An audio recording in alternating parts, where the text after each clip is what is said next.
Hey, church family, happy Friday. It is good to be back with you again today. As we dive in, we're going to look at 1 Peter 2, 9 through 12, one more week today. But as we look at that, I want to grab your imagination for just a second. I want you to imagine that you're looking at Google Earth. I don't know if you've ever used this before, but it's really cool because when you go onto the website, you basically just see the Earth from space, and you type in an address or whatever, and it'll zoom all the way in to whatever location it is that you're trying to pinpoint. And in a way, I kind of feel like that's what we've been doing as we've been working our way through talking about the different aspects of what Peter's describing for us about the church, about both who we are and what we do, both our identity as the people of God, but also the activities that we're supposed to be about. And we're going to do that again this week.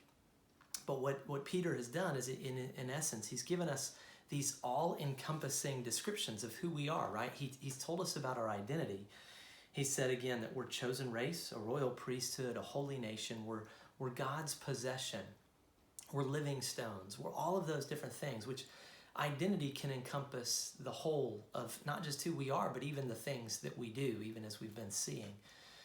But one of the things that we need to do with those identities, and we've talked a little bit about this from time to time, is zoom these things in on our own lives personally. Apply them to ourselves. You are the chosen people of God. You are one of the chosen people of God. You are one of God's beloveds. You are one of his living stones.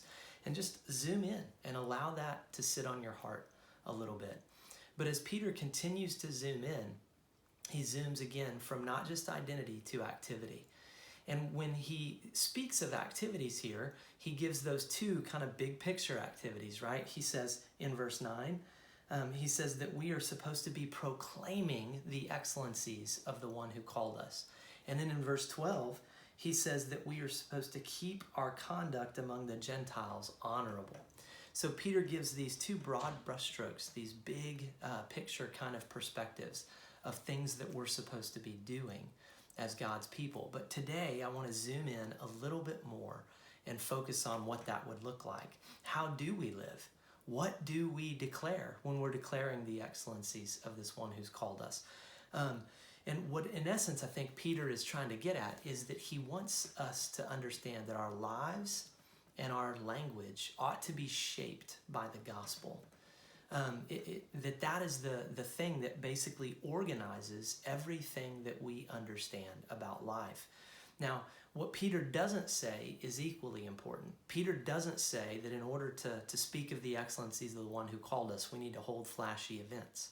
Nor does he say that we should only let professionals do the speaking, right? He calls everyone, he says, you, all of you, me, every single one of us, he is urging, is the language that Peter uses here. I urge you to do these things. And so again, what we're talking about here is the idea of everyday mission and everyday evangelism. In 1 Peter 3:15, so just a chapter later, Peter, he says that we should always be prepared to give a response or an answer to anyone who asks us for the reason for the hope that we have, and that we're supposed to do it with gentleness and respect. Now, again, I want you for just a second to go back to some of the things that we've said from time to time as a church. One of the things that we've talked about when we gather together on Sunday and when we scatter out into the week is that we've talked about we are supposed to take the gospel into the places where we live, learn, work, and play. That's another way to say what Peter has just said here, that in every opportunity, anytime someone asks us to give a reason, we need to be prepared. That's what Peter's inviting us to do.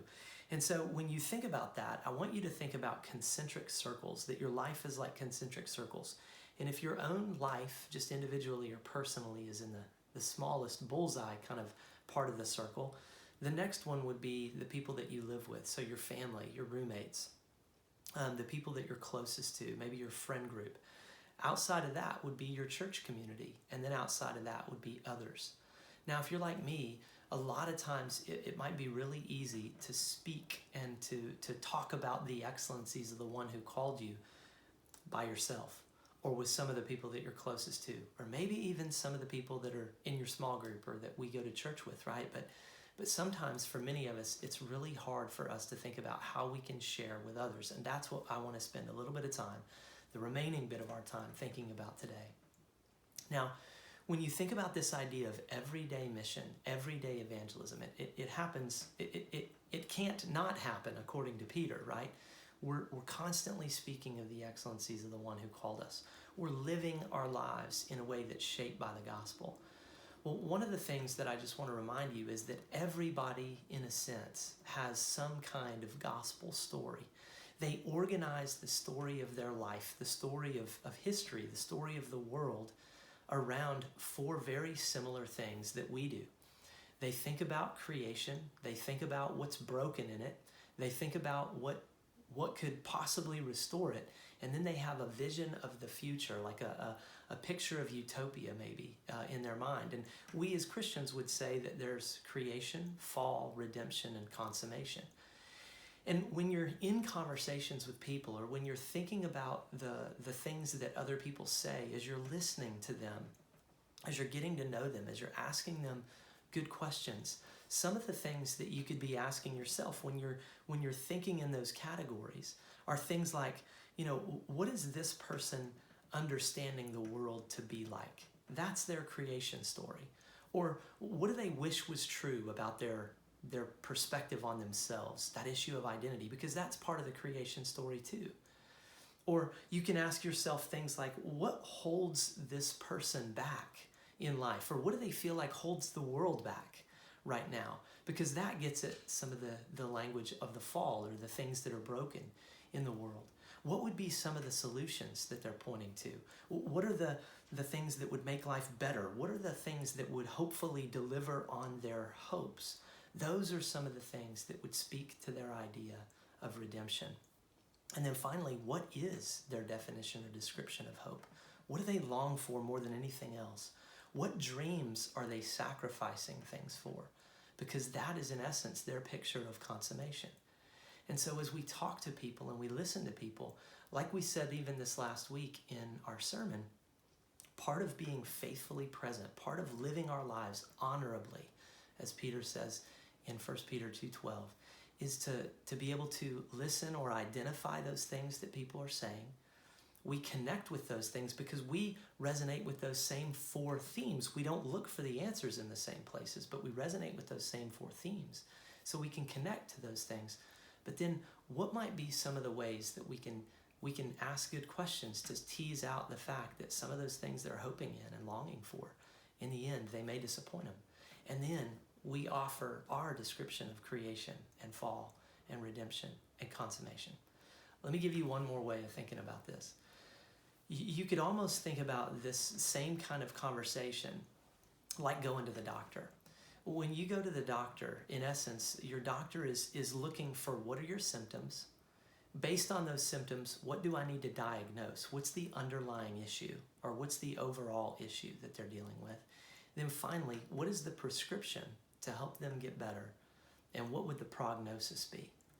It's the same kind of idea when we're having these everyday kinds of conversations with people, doing everyday evangelism, speaking of the excellencies of the God who has called us. What we're basically describing is that there are certain symptoms that we see in life, right? Symptoms like injustice and death. Well, what's the diagnosis underneath that? Well, the diagnosis is that there's sin. We are all broken, every single one of us. We are unjust.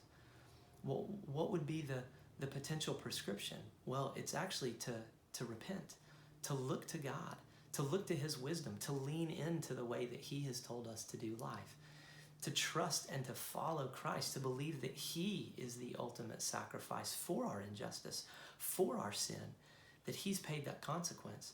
And what's the prognosis? Well, it's resurrected life. It's new creation. And so again, constantly when we're having these conversations, church, with people, and even in our own lives, when we're thinking about these things ourselves, we have the opportunity to zoom in and out on these things. It's as if, again, we're spending time on Google Earth, right? How do these things apply to me? How do these things apply to the people that are around me? What's the big picture? What's the immediate thing that maybe I can think about and ask questions about in the midst of this conversation? But this invitation that Peter is giving us to proclaim the excellencies of the one who has called us and to live our lives honorably before others, that's an everyday thing. It's an everyday mission. Church, we miss you guys. We love you guys, and we look forward to seeing you again soon. Take care.